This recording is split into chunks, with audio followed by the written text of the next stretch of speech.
안녕하세요. 저는 평범한 하루하루를 살아가고 있는 40대 중반의 여자입니다. 나이가 젊었을 때는 매일 새로운 일이 있었으면 좋겠다는 바람을 가지면서 살았던 것 같아요. 사랑을 찾을 때에도 남들보단 특별한 사랑을 해보기를 소망했었답니다. 매일 똑같은 쳇바퀴 굴러가듯이 사는 게 싫다고 느꼈던 적이 있었는데요. 제 인생에서 한 차례 큰 폭풍이 지나간 지금은 예전과 같은 평범한 일상으로 돌아오게 되어 감사한 마음으로 살고 있어요. 그 당시에는 너무 힘들었지만 이렇게 터놓고 이야기할 수 있게 되었다는 건 제 마음이 많이 여유로워져서인 것 같아요. 저의 이야기를 한번 들어봐 주시겠어요? 저는 40살이 될 때까지 자유롭게 살아왔어요.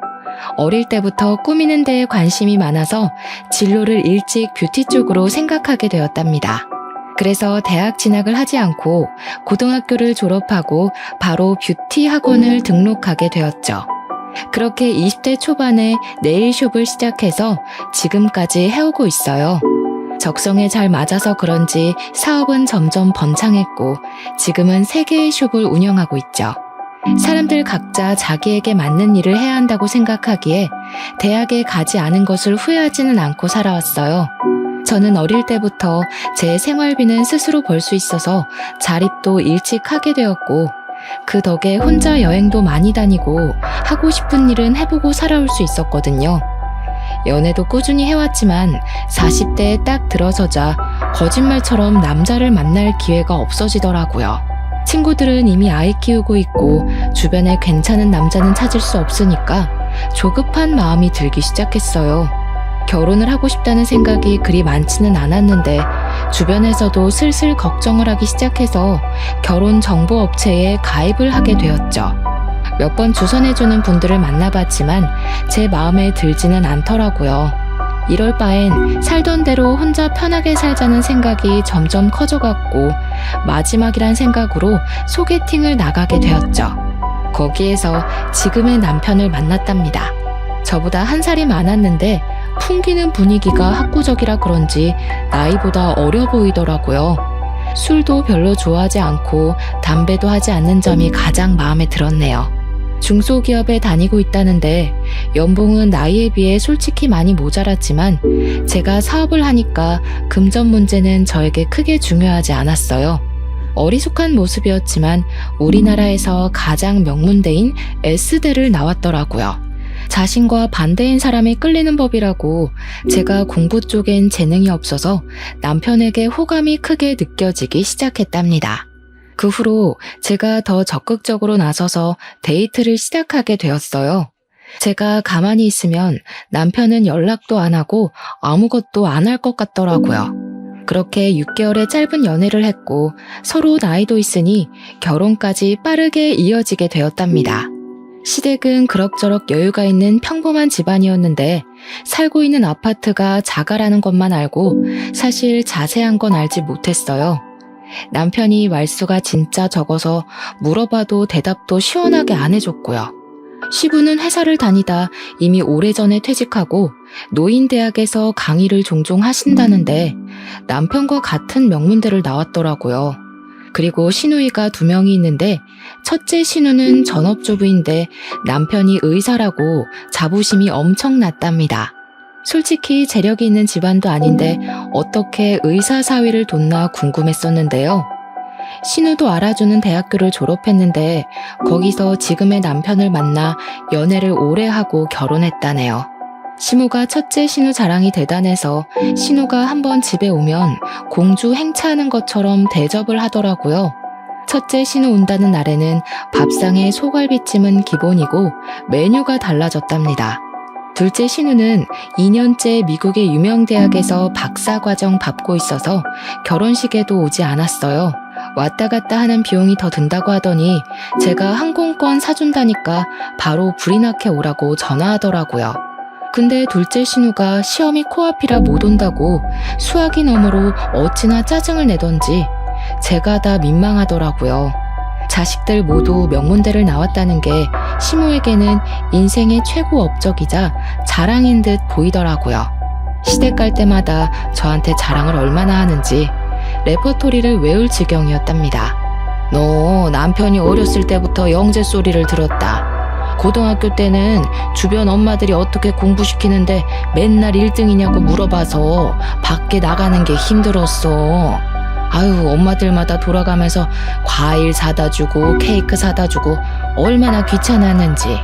셋 다 좋은 대학 나온 건 부모님 머리를 물려받아서 그런가 봐요. 아버님도 좋은 대학 나오시고 어머님도 같은 대학 나오셨어요? 넌 뭘 그렇게 꼬치꼬치 하려고 그러니? 근데 너는 내가 이런 얘기해도 아무렇지도 않니? 애가 자존심도 없나? 요즘 세상에 고졸이 뭐니? 내가 남사스러워서 어디 말도 못한다. 너 학창시절에 뭐 날라리 그런 거였니? 우리 아들이 공부만 하다 보니까 참한 여자 보는 눈이 부족했지. 갑자기 시모가 제 학력을 갖고 저런 말을 하니 벙찌더라고요. 이런 말을 들은 게 결혼한 지 2주도 안 지났을 때였답니다. 그리고 그때부터 당연하다는 듯이 제 학력을 가지고 깎아내리기 시작하더라고요. 시모는 전화나 메시지를 자주 보내는 편이었어요. 저는 일하느라 정신이 없는데 전화 한 번 안 받으면 난리가 나서 점점 스트레스가 되더라고요. 시댁으로 오라는 소리는 어찌나 자주 하는지, 특히 첫째 신우가 집에 오는 날이면 저와 남편도 무조건 가야 했어요. 제가 일이 있거나 약속이 있어도 무조건 신우 스케줄에 맞춰야 하는 거였죠. 우리 남편이 실력이 좋아서 예약이 너무 밀리는 거야. 이럴 거면 그냥 개원해서 크게 하는 게 맞는 것 같지? 친구들도 자꾸 우리 남편 병원 예약 좀 해달라고 하고 피곤해 죽겠어. 다 네가 잘난 덕에 피곤한 건데 어쩌겠어. 우리 딸은 얼굴도 이뻐, 공부도 잘해. 남편감도 대단한 의사로 데려오고 어디 빠지는 데가 없어. 세훈이 듣는데 민망하게 왜 그래? 어릴 때 공부해야 될 때는 공부를 해야 되고 결혼할 땐 결혼을 해야 되고 사람은 때를 잘 맞춰 사는 게 좋은 것 같아. 세훈이는 좀 타이밍이 안 맞았네요. 공부는 너무 빨리 놓고 결혼은 너무 늦게 했네. 그래서 우리 오빠를 만났나? 아가씨, 요즘 들어 볼 때마다 학력 얘기하는데 좀 불편하네요. 나 공부 못하지 않았어요. 하고 싶은 일이 있어서 빨리 시작한 거지 대학 못 간 게 아니에요. 말 좀 가려서 해요. 어머, 언니 대학 못 간 거 콤플렉스 있어요? 꼭 그런 사람들이 못 간 게 아니라 안 갔다고 하더라고. 신우는 얄밉게 웃으면서 자리를 뜨더라고요. 저는 은근히 무시하는 시댁 식구들의 태도에 점점 화가 쌓이기 시작했어요. 제가 이룬 커리어가 왜 시댁에만 오면 고졸이라고 후려쳐줘야 하는지 이해를 못하겠더라고요. 저는 시부와 멍하게 텔레비전을 보고 있는 남편을 끌고 베란다로 가서 문을 닫았죠. 당신 어머니랑 아가씨 하는 얘기 다 들었지? 내가 그렇게 무시를 당하고 있으면 와서 한 소리 해야지. 어쩜 그렇게 가만히 있어? 왜 또 가만히 있는 사람 시비야? 너 고졸 맞잖아. 아니라고 하면 뭐 달라져? 솔직히 전문대도 아니고 고졸은 쪽팔린 거야. 그냥 가만히 있어. 남편이 거실로 가버리려길래 얼른 손목을 잡았는데 차갑게 뿌리치고 들어가 버리더라고요. 어이가 없어서 그 길로 바로 집에 가버리려고 가방을 들고 밖으로 나와버렸답니다. 남편은 저를 휙 보고는 무시하고 따라오지도 않더라고요. 저는 서러움에 눈물이 나려는 걸 꾹 참고 아파트 현관을 나왔죠. 그때 언제 밖에 나갔었는지 신우와 심해부가 팔짱을 끼고 걸어오더라고요. 저는 마주치기가 싫어서 어두운 쪽으로 몸을 숨겼답니다. 두 사람이 출입구 앞에 멈춰서더군요. 저는 숨은 모습을 들키면 더 우스워질 것 같아 꼼짝도 하지 않고 있었죠. 오빠랑 세훈이 와 있는데 진짜 꼴 보기 싫어. 고졸 주제에 가방은 비싼 거 들고 오고 그런다고 싸구려가 명품 되겠어? 형님, 거의 10년을 백수였던 거 다 알고 결혼한 거래? 고졸이라더니 진짜 결혼이 급했긴 급했네. 그 가방 갖고 싶으면 하나 사. 남편이 의사인데 그까짓 거 뭐라고. 사실 우리 오빠랑 결혼한 것만 봐도 어느 정도 급인지 나오잖아. 나이는 많고 갈 데는 없으니까 나이 많은 백수한테 시집이나 오고 한심해 둘 다. 아무튼 형님 내외 어디 가서 말하긴 좀 불편하긴 하네. 백수랑 고졸 날라리라니. 앞으로 가족 행사 있을 때 친척들 앞에서도 쪽팔려서 어떡해? 그래도 골칫거리였던 오빠 데려가서 입혀주고 먹여주니 다행이지. 안 그럼 계속 우리한테 빌붙었을 거 아냐? 당장 둘 앞에 나가서 따지고 싶었지만 손이 부들부들 거리더라고요. 두 사람은 안으로 들어가 버리고 저는 튀어나올 것 같은 심장을 진정시키려고 애쓰며 차로 갔어요. 남편이 10년 동안 백수였다는 사실을 전혀 몰랐던 터라 큰 충격을 받았습니다. 어쩐지 모아둔 돈이 너무 없다고 생각했는데 결혼을 하려고 급하게 회사를 들어간 건 아닌지 의심이 들었어요. 제가 수입이 남편 월급이 너무 작긴 하지만 그래도 매달 안정적으로 나오는 게 어디냐는 생각으로 너무 안일하게 넘겼다는 생각이 들더라고요. 시모가 내 앞에서 티내지는 않았지만 그동안 남편이 집안에서 어떤 대우를 받고 살았는지 알 수 있을 것 같았어요. 그래서 저를 그렇게 쉽게 무시할 수 있었던 거였겠죠. 저는 남편에게도 속았다는 생각이 들고 시댁에도 너무 실망을 해서 당분간 어떤 이유로든 가지 않기로 마음먹었답니다. 그렇게 시모의 연락을 무시한 지도 오래 지났어요. 꽃이 잔뜩 나오는 동영상이나 건강에 대한 쓸데없는 정보 같은 걸 매일 보내서 스트레스를 많이 받았었는데 아예 차단해버리니 속이 다 시원하더라고요. 남편이 주는 생활비도 이상하게 점점 줄어가기 시작하더니 한 달, 두 달 건너뛰는 일도 생기기 시작했어요. 사실 남편이 주는 돈은 한 달 살기엔 너무 적었지만 그래도 티내지 않고 내가 더 보태서 쓰자는 생각으로 살았어요. 제가 거의 3배는 더 쓰면서 가정을 꾸려가고 있는데 남편에게 싫은 소리 한 번도 한 적 없답니다. 하지만 남편이 숨겼던 과거를 알게 되자 점점 정이 떨어져서 저도 싫은 소리를 하게 되더라고요. 월급은 매달 똑같은데 왜 생활비는 매달 다르게 주는 거야? 어디 다른 데 쓰고 다녀? 쓰긴 뭘 써. 야근하고 그러면 월급 더 나오는 거고 암튼 다 달라. 넌 회사 다녀본 적도 없으면서 뭘 한다고 그래? 너 돈 좀 번다고 유세 떠냐? 말 다 했어? 한 달에 생활비가 얼마나 드는지 알기나 해? 배달시켜 먹는 것만 해도 당신이 주는 생활비 다 써. 어떻게 돌아가는지 알려고 하지도 않잖아. 당신은 맨날 먹고 핸드폰하고 자는 게 최고니까. 네가 집구석에서 밥을 안 하는데 그럼 시켜 먹어야지 굶냐? 그럼 너 일하지 말고 들어앉아서 살림이나 해. 남편한테 따뜻한 밥 한 번 차려주지도 않는 게 내가 아주 속아서 결혼했어. 진짜 사기 결혼 당한 게 누군데 이래? 내가 이런 말까진 안 하려고 했는데 당신 10년 동안 백수였다며? 난 회사 다닌 적은 없어도 내가 사업체 몇 개를 꾸리는 사람이야. 당신보단 내가 사회생활 훨씬 오래 했어. 왜 사람을 무시해? 너 그거 누구한테 들었어? 엄마야? 아씨야, 10년 아니야 9년이었어. 그래, 너 잘났다. 대학 안 다니고 사회생활에서 얼마나 굴러먹었는지 모르겠지만 돈만 잘 벌면 다냐? 결혼 전엔 화도 잘 못 내고 심성이 고운 줄 알았지만 남편은 누구보다도 다혈질에 콤플렉스로 가득 찬 사람이었답니다. 자그마한 일에도 크게 화를 내고 과민하게 반응하는 게 예사였어요. 대화를 시작하면 거의 큰 소리를 치며 마무리가 되었기 때문에 우리는 서로 거리를 두며 대면대면하게 지내기 시작했죠. 저는 마음이 심란할수록 일에 더 열중했어요. 고용한 직원 수도 만만치 않았기 때문에 하루에 한 번씩 숍들을 돌아다니며 관리하다 보면 어느새 밤이 되어 있는 때가 많았답니다. 어느 날 시모가 계속 전화를 해대더라고요. 일을 하다가 핸드폰을 보니 세상에 10통이 넘게 부재중 전화가 찍혀있는 게 아니겠어요? 그리고 바로 전화가 울리기 시작했고 저는 받을까 말까 고민하다가 결국 받고 말았답니다. 시모는 지금 당장 집 앞으로 자기 좀 데리러 오라는 말을 하더니 전화를 끊어버렸어요. 시모 목소리도 안 좋은 것 같아 어디가 아픈가 싶어서 차를 끌고 갔는데 아파트 출입구 앞에 시모가 서 있더라고요. 제 차를 보자마자 얼른 조수석에 타더라고요. 전화를 그렇게 해도 안 받고 집에 코빼기도 안 비치더니 결국 오긴 왔네. 저 역 사거리에 백화점으로 좀 가. 저를 보자마자 째려보면서 말하는데 기분이 팍 상하더라고요.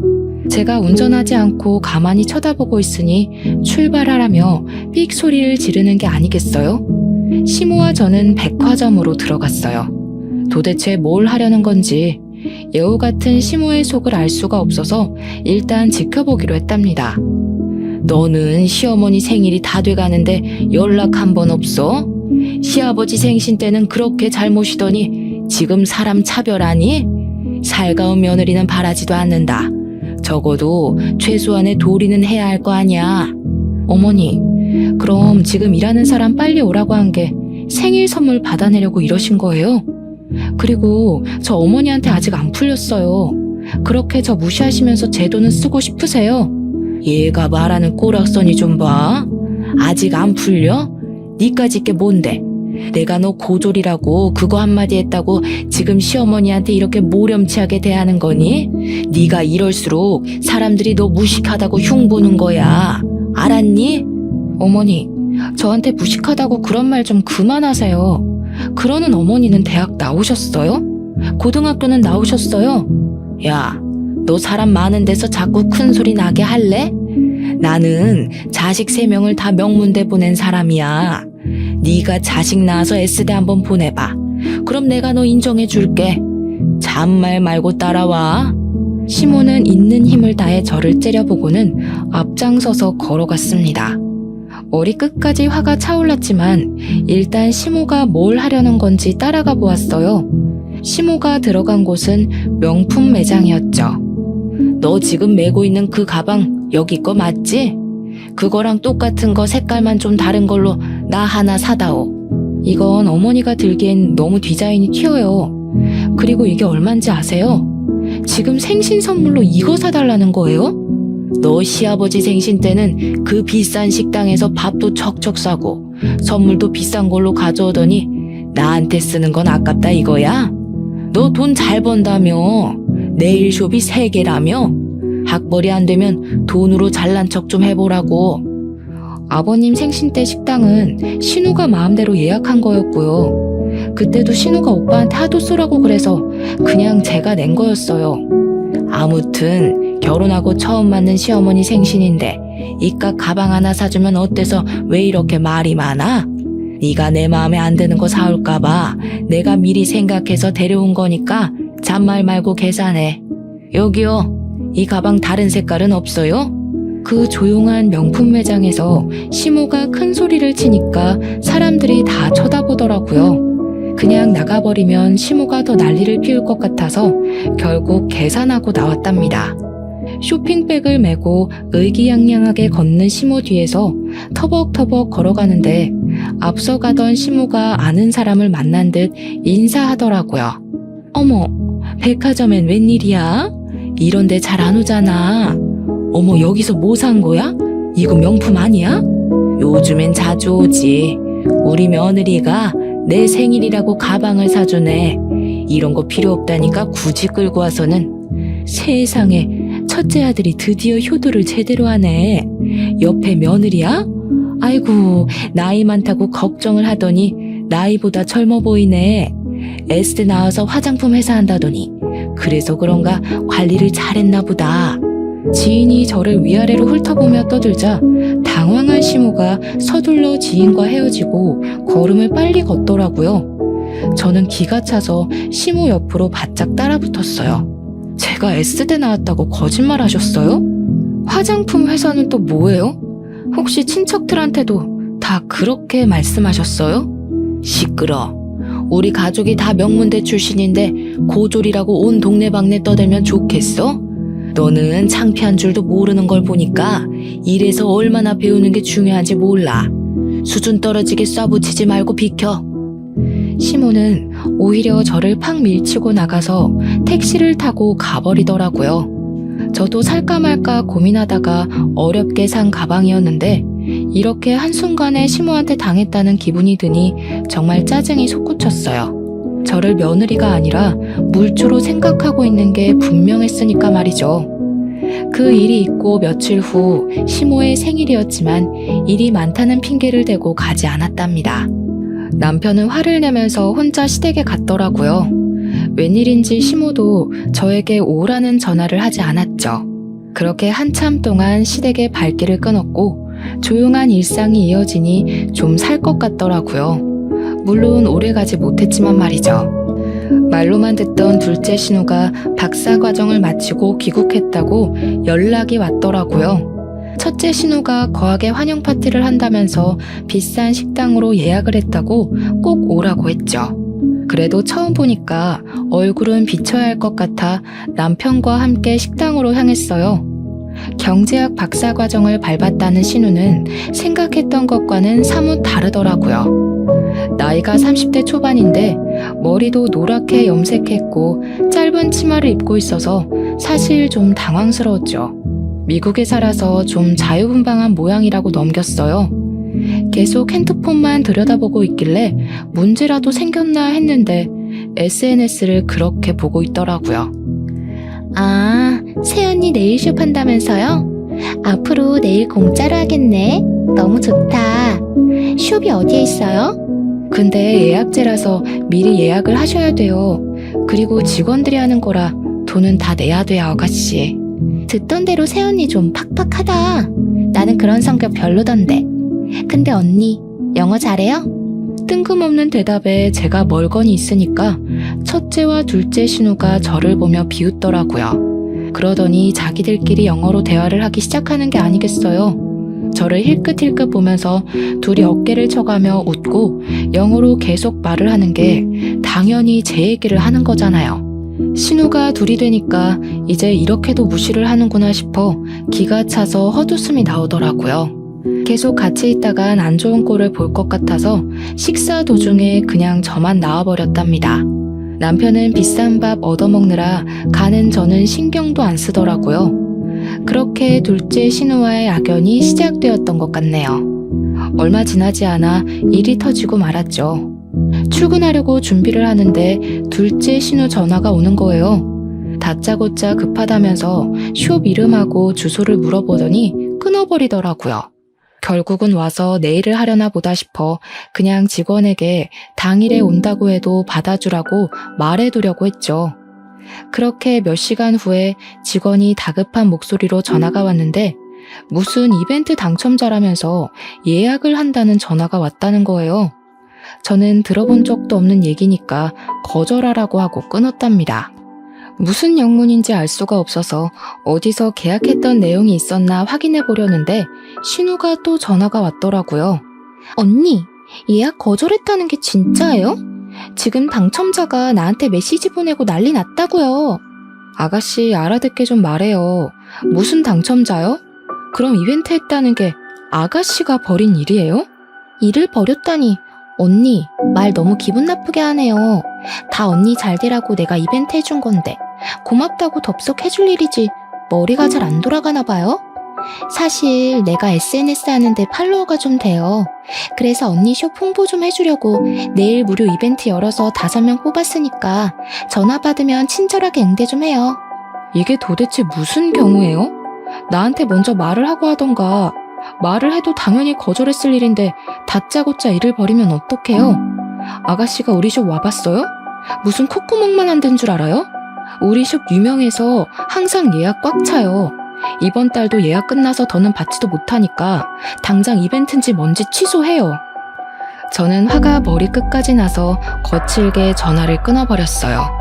내 학력을 가지고 무시를 하는 건 참을 수 있지만 제가 읽어놓은 사업까지 우습게 알고 자기들이 숟가락 얹어도 된다고 생각하는 게 정말 괘씸하더라고요.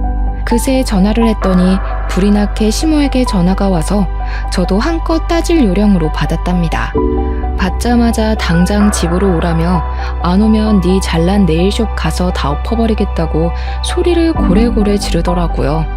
시댁에 들어가니 둘째 신우가 훌쩍대며 울고 있고 시모는 씩씩거리며 다짜고짜 휴지 케이스를 저한테 던지는 거예요. 야, 니까짓 게 뭔데 우리 딸한테 큰 소리를 쳐? 그깟 네일 얼마나 한다고 우리 딸한테 면박을 줘? 그깟 네일숍 와서 관리 받아본 적이나 있으세요? 한 명당 10만 원은 잡아야 돼요. 그럼 그깟 돈 어머니가 아가씨를 위해서 좀 내주세요. 50만 원밖에 안 하네요. 이게 점점 말 대답을 따박따박하고 너 때문에 얘가 엄청 곤란해졌다는데 어떻게 할 거야? 당장 이벤트인지 뭔지 해주겠다고 싹싹 빌어. 빌어야 될 건 아가씨인데 제가 정신 나갔다고 빌어요? 저야말로 업무 방해죄로 고소하고 싶은 거 참고 있으니까 더는 저 자극하지 마세요. 고작 그 말 하려고 바쁜 사람 오라고 하신 거예요? 그때 둘째 신우가 들고 있던 물컵을 제 얼굴에 촥 쏟더라고요. 저는 너무 갑작스러워서 눈을 동그랗게 뜨고 신우를 쳐다봤죠. 보자 하니까 우리 엄마한테 무슨 말버릇이야? 이 무식한 게. 언니가 말하는 게 다 맞았네. 나이만 먹은 게 머리는 텅텅 비고 싹수는 더럽게 없다더니. 저는 너무 화가 나서 신우 머리채를 확 잡아버렸어요. 신우가 힘없이 제 쪽으로 휙 딸려오더라고요. 저도 소리를 지르며 신우 머리를 뒤로 확 제껴버렸답니다. 그걸 본 시모가 냄비에 차가운 물을 받아와서는 저한테 뿌리는 게 아니겠어요. 저는 머리부터 블라우스까지 흠뻑 젖어버렸답니다. 이게 진짜 돌았나? 우리 박살 딸 머리를 잡아? 이 무식한 년아, 맛 좀 봐라. 시모가 축축한 제 머리채를 세게 움켜잡고 흔들기 시작했어요. 저는 너무 아파서 비명을 질렀죠. 그때 문을 열고 들어온 남편이 자기 엄마를 크게 부르더라고요.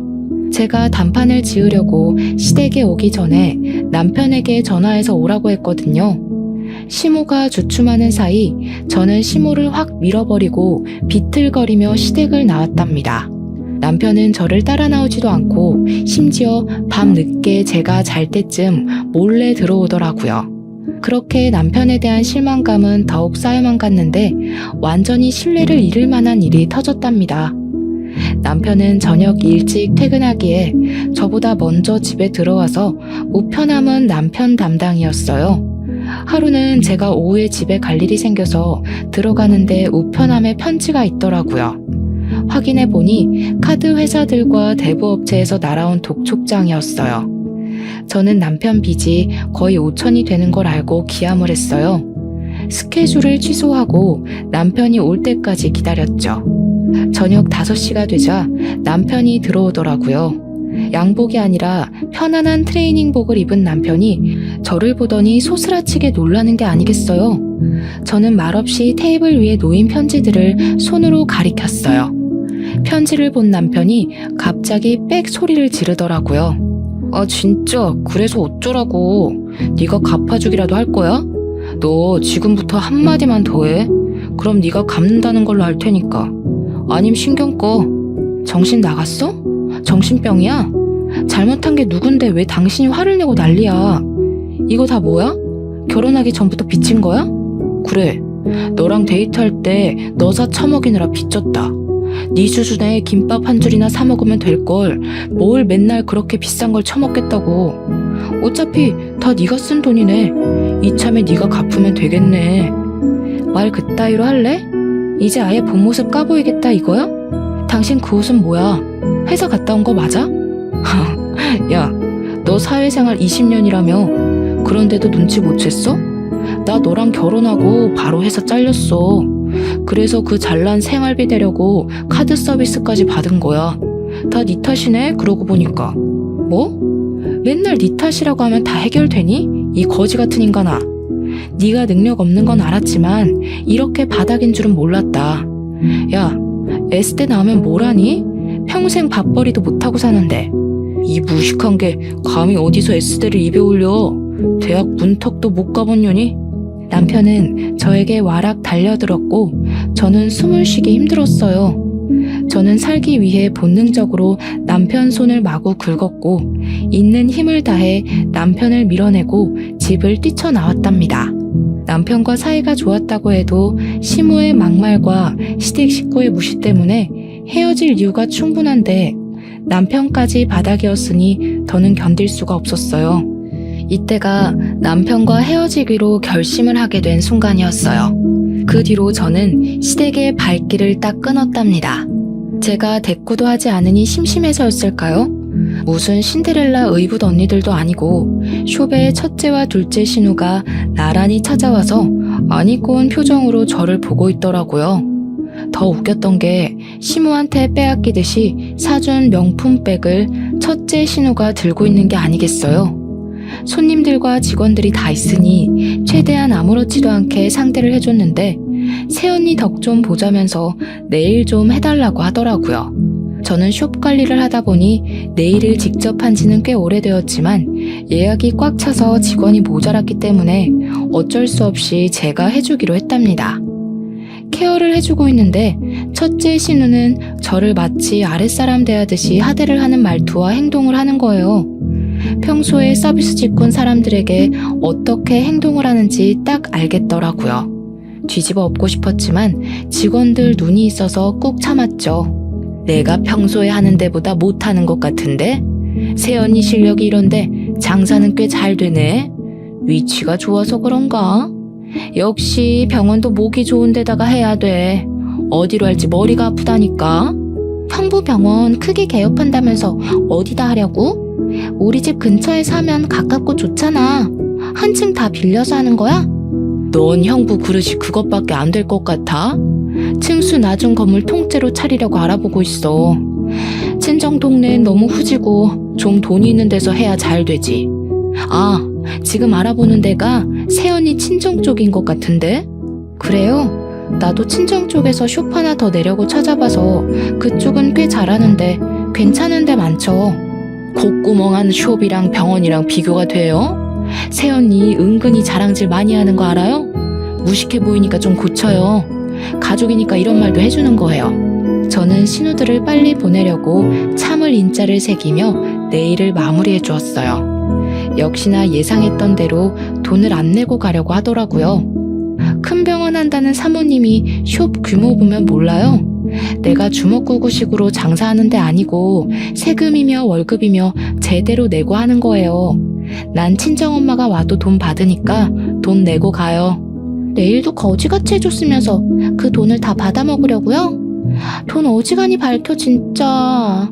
이래서 수준 맞는 사람끼리 어울려야 되는 건데 가족이라고. 이깟 돈 내면 그만인데 새언니 태도가 너무 재수없어서 절대로 돈 못 주겠네. 꼬우면 경찰 부르던가. 첫째 신우가 카운터에 놓여있는 명함이며 물건들을 바닥으로 던지기 시작하는데 정말 미치겠더라고요. 손님들이 놀라서 웅성대니까 매니저가 저에게 급히 달려왔답니다. 저는 결국 돈 받는 걸 포기하고 신우들을 출입문 쪽으로 끌고 나갔어요. 야, 이 거지 같은 것들아. 그게 너네 수준인 거 잘 알겠으니까 가라 가. 다신 여기 얼씬도 하지 마. 제가 일하는 곳에서까지 봉변을 당하니까 직원들 볼 낯도 없고 수치심이 들더라고요. 어떻게든 시댁과 연을 끊어버려야겠다고 다짐을 했죠. 그러던 어느 날 남편이 첫째 신우병원이 개업한다면서 시모가 개업식에 오라고 연락을 했다더라고요.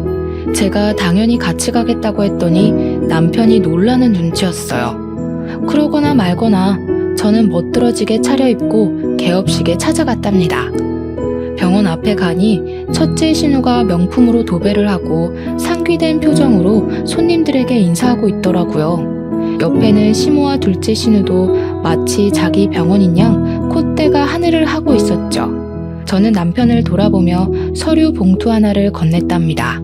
남편은 서류를 확인하더니 황당한 표정을 짓더라고요. 뭔 그런 얼굴로 봐?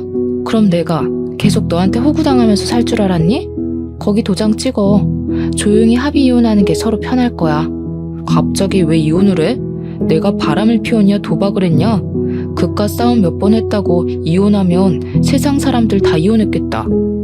학교라고 치면 난 일방적으로 너네 가족한테 학교 폭력 그 이상을 당했어. 네가 나한테 한 거는 사기 결혼이고 그래도 이혼 안 하고 내 돈으로 식충이처럼 살고 싶으면 앞으로 무슨 일이 일어나나 잘 봐. 도장 찍게 될 테니까. 저는 차갑게 말하고 시모와 신우 쪽으로 걸어갔어요. 제 모습을 발견하고는 눈이 찢어져라 째려보고 있더라고요. 저는 첫째 신우와 남편에게 가서 영어로 말을 걸었어요. 제 유창한 영어 발음에 두 신우 입이 떡 벌어지더라고요. 사실 저는 어렸을 때부터 미국으로 여행도 자주 가고 어학연수도 받으며 머문 적도 있었어요. 여러 나라로 여행도 많이 다니면서 영어가 필수라는 걸 잘 알았기 때문에 꾸준히 공부했거든요. 거기다 네일숍 지점을 해외에도 내려고 준비하고 있었기에 현지 매니저와 영어로 통화하는 건 기본이었죠. 놀라서 저를 보고 있던 심해부가 갑자기 어떤 남자를 향해 황급히 달려가더라고요. 남자가 제 쪽으로 성큼성큼 걸어오자 심해부도 뒤를 졸졸 쫓아왔죠. 시모가 얼굴을 확인하더니 화들짝 놀라며 인사를 했어요. 바로 제 친정 아버지였거든요. 입이 떡 벌어진 심해부와 첫째 신우가 동시에 저를 바라보더라고요. 친정아버지가 개원한 병원의 건물주였기 때문이죠. 처음에 결혼할 때 친정아버지가 작게 사업하시다가 은퇴하셨다는 이야기만 했고 건물을 갖고 있다는 사실은 당연히 꺼내지 않았어요. 그 사실을 알게 되면 시댁이 무슨 요구를 할까 알 수 없어서 숨겼는데 정말 천만다행이었죠. 우리 아이가 이혼을 한다고 하는데 그렇게 되면 서로 부딪히는 게 껄끄럽지 않겠소? 그래서 계약을 없던 일로 하자고 말하려고 왔소. 아니, 사돈, 이혼이라니 그게 무슨 말인가요? 그런 얘긴 들어보지도 못했는데. 근데 진짜 여기 건물주예요? 아니, 인테리어까지 다 끝낸 상태인데 건물주 마음대로 계약을 파기라뇨. 말도 안 되는 얘기입니다. 법적으로 대응하겠습니다. 그동안 있었던 일 우리 애한테 다 들었습니다. 남의 귀한 딸 데려다가 호구처럼 부려먹고 무시를 하다니 제정신입니까? 싹 다 고소해버리려는 거 참고 있으니까 조용하게 처리합시다. 그리고 법대로 할 거면 계약서나 다시 읽고 오시던가. 낡은 빌딩 싹 뜯어고치느라 몇 억이 들었는데 지금 무슨 개소리야. 당신이 건물주면 다야? 진짜 그 아버지 그 딸이네. 우리는 절대 못 나가니까 경찰 불러, 경찰. 저는 한심한 눈으로 제정신이 아닌 것 같은 신우를 바라보았죠. 저는 신우가 친정 근처에 빌딩을 찾고 있다는 말을 들었을 때 살짝 친정아버지 건물 얘기를 흘렸답니다. 그리고는 바로 아버지에게 찾아가서 그동안 있었던 일을 다 이야기하고 이혼하도록 도와달라고 말씀드렸죠. 평소에 냉정한 성격인 아버지가 가만히 안 두겠다며 불같이 화를 내시더라고요.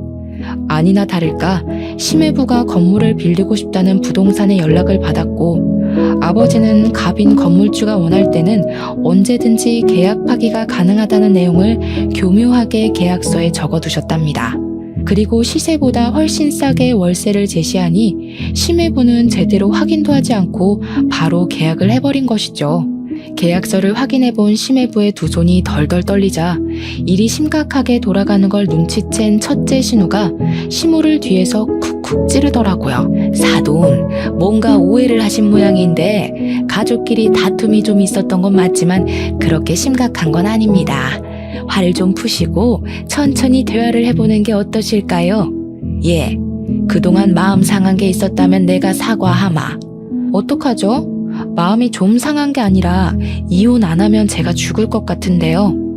당신 그 잘난 백수 아들 돌려드릴 테니까 잘 끼고 살아보세요. 그렇게 미안하시다면 무릎 꿇어 보시던가요. 얼굴이 파래진 시모가 첫째 신우를 돌아봤는데 시모 눈을 싹 피하더라고요. 고개를 푹 숙인 시모가 덜덜 떨며 무릎을 꿇었답니다. 시모가 울먹이며 제 바지가랑이를 잡더라고요. 이제 됐니? 내가 이렇게 사과하마. 화 좀 풀어라. 가족끼리 서로 도와야지. 이런 법이 어디 있니? 앞으론 내가 너 상점 모시듯 하마. 이거 놓으세요. 진심으로 우러나와서 저한테 미안하다고 하시는 거 아니잖아요. 잘난 따님이 이렇게 된 건 다 어머님이 뿌린 씨 거둔 거니까 제 탓은 마시고요. 야, 이게 진짜 정신 나갔나? 네가 뭔데 우리 집을 풍비박쌌네. 너 오늘 내가 가만 안 둬? 저는 둘째 신우 손에 들려있던 테이크아웃 컵을 뺏어서 시모와 둘째 신우 얼굴에 순식간에 뿌려버렸어요. 끈적한 포도주스가 두 사람 얼굴에 범벅이 되었죠. 지켜보던 남편 사색이 되어 풀썩 주저앉더라고요. 어머니는 모르시겠지만 제가 꽤 성공한 사업가거든요. 그래서 계산이 정확해서 빚지고는 못 살아요. 저번에 받은 거 돌려드린 거예요. 이해하시죠? 그러고는 조용히 핸드폰을 열어 녹음한 내용을 재생했고 영어 대화가 흘러나왔어요. 영어를 알아들은 둘째 신우가 제 핸드폰을 뺏으려고 달려들더라고요. 저는 재빨리 옆으로 피했고 신우는 땅바닥으로 고꾸라졌답니다. 어머니도 영어 못 알아들으시니까 무슨 내용인지 모르시겠죠? 제가 둘째 아가씨 다니던 학교랑 주고받은 메일도 있으니까 편지로 보내드릴게요. 못 믿으시겠다면 공증까지 해서 보내드릴게요. 하고 다니는 꼬락서니가 영 수상해서 그 박사과정 했다던 미국 학교로 전화를 해봤거든요, 제가.